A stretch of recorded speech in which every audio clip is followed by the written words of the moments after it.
Questão de número 4 do Enem aí, ó.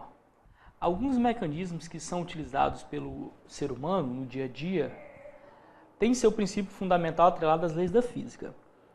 Por exemplo, na construção civil, muitas vezes é necessário carregar peças muito pesadas, tarefa que um ser humano, sem a ajuda de equipamentos, não conseguiria executar.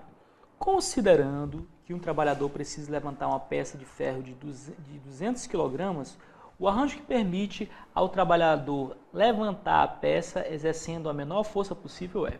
Pessoal, outra questão também que a gente vai ter que usar, o bom senso. São aplicações da lei de Newton, mas observa comigo. Ó.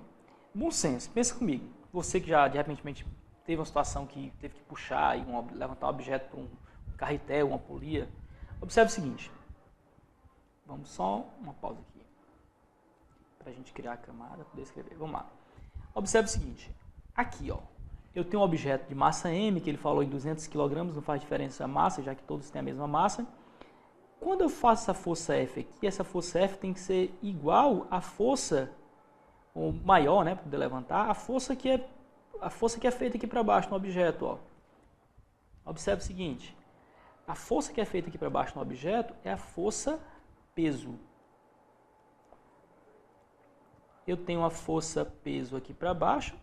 Para levantar esse objeto, eu vou fazer uma força igual a uma força aqui, ó, no sentido contrário, que vai puxar aqui, né, na corda para cima, uma força maior, igual para poder manter o equilíbrio, e se eu quiser subir, fazer o objeto subir, ela tem que ser um pouco maior. Vamos considerar assim, no mínimo a força F para manter o equilíbrio. Então, essa configuração aqui me obriga a fazer uma força igual à força peso, ou um pouco maior se eu quiser fazer subir, só que ele quer o mínimo de esforço. Aqui o que foi o cara fez? O cara aumentou a rodona, né? Aumentou o carretel, a polia. Não faz diferença nenhuma, irmão. Observe que a força aqui ela vai se distribuindo, ela vai sendo aplicada em todos os pontos, de forma que a força F aqui, ó, o tamanho da polia não vai influenciar, não. A força peso está puxando para baixo e a força F vai ser puxando para cima. A força F continua igual à força peso. Aí o que é que o gênio faz? Ele coloca 3 polias presas, aí, 3 carretéis.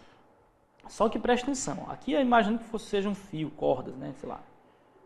Não é uma barra de ferro fixando essa polia embaixo, não. Quando você faz essa força F aqui, ó, essa polia aqui pode subir. Você está indiretamente transmitindo a força, ó, indiretamente não. O que está acontecendo é o seguinte, se a força está sendo aplicada aqui, ó, está vindo por aqui, essa polia aqui vai subir e eu estou fazendo a mesma força F para cima, ó. Eu tenho o peso para baixo, a força F para cima, então não está mudando nada. O fato de ter esses 3 polias aqui não está servindo de nada. Porque essa sobe, ela pode ficar até solta, sei lá, fixa lá em cima, o contato vai diminuir, mas o fato é que essa linha aqui vai passar por aqui, ó, a polia vai estar aqui, mais ou menos aqui. E o que eu teria seria uma espécie de polia maior, sei lá, mais ou menos isso. Que vai me obrigar a fazer a mesma força que eu estava fazendo na configuração anterior. No mínimo uma força igual ao peso para manter o equilíbrio e um pouco maior para gerar o movimento. Faz um pouco maior e mantém a força do objeto, fica em movimento. Então, isso aqui não me dá o menor esforço. Observa isso aqui, ó, no item E. No item E, de novo, eu estou fazendo uma força aqui, ó, eu tenho aqui o peso do objeto e tem uma força F. Essa força F é a mesma força que está sendo aplicada aqui, pessoal. Tudo bem que tem um componente, você pode pensar nas componentes da força aí, certo? Uma componente Fx, uma componente Fy, mas a força aplicada vai ser a mesma do peso, pessoal. Eu vou ter que aplicar a mesma força para poder fazer o objeto se movimentar. Sobrou o item D. Vamos analisar aqui o item D. Observe o seguinte. A força aplicada aqui, ó, nessa polia aqui, é a mesma força F. Tá bom? E observe o seguinte, que lá no teto vai ser aplicado o peso do objeto, puxa o objeto para baixo, eu vou ter essa força F para equilibrar e vou ter também uma força para cima ali, ó, uma força devido ao teto, uma força de tração devido ao teto. Nota comigo o seguinte, que essas duas forças aqui, ó, é quem vão equilibrar o peso.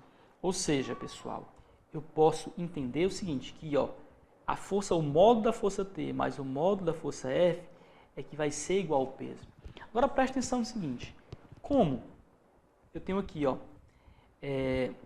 nessa situação, a força de tração é igual à força de peso, porque as duas vão ser aplicadas à mesma distância, às mesmas condições, então essas duas forças estão juntas subindo, fazendo o objeto subir. O modo da força de tração e da força F são iguais.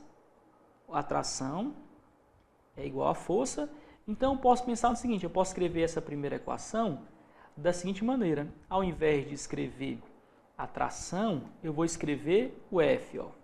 Então fica assim, eu coloco que a força F mais a força F é igual ao peso, ou seja, 2 vezes a força F é igual ao peso. Naquela configuração, a força F aplicada, passando o 2 para o outro lado, dividindo, ó, ela é a metade do peso. Então, a única configuração que de fato vai ter uma vantagem mecânica, né, é essa aqui, ó, é o item D. Beleza? Então, a força F é a metade da força peso.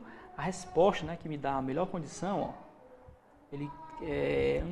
o trabalho que permite, o arranjo que permite o trabalhador levantar a peça exercendo a menor força possível é a configuração dele. Beleza? Vamos para a próxima questão, pessoal.